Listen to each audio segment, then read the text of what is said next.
अरे ये हो काजल रानी, का हाल बा हो? एकदम का करो तारू, कैसन हाल बना के रखले बाड़ू अपन हो। अरे पवन राजा, पता ना कैसे ढुक गइल बा हो। निकाल दो, बहुते दर्द करता मर्दवा। अरे मोबाइल चलावत रहलू कि अंदर घुसावत रहलू? मोबाइल अंदर घुस गइल बा, साला मिलतो नइखे बा। अरे ओनिए खोजो ना, हाथ घुसा के खोजो, इने ओने मिल जाई। तनी बढ़िया से खोजो।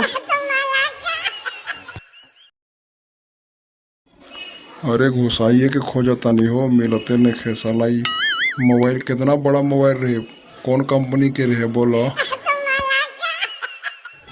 अरे पवन राजा, सैमसंग के रहे हो, बॉटम वाला। वैसे चुग देना चल गइल बा भितरिया, पते नइखे चलत साला कहवा गइल बा। अच्छा अच्छा रुको, भेंट गइल बा हो, निकलो ता रुको, पकड़ लेले बानी, निकालो तनी।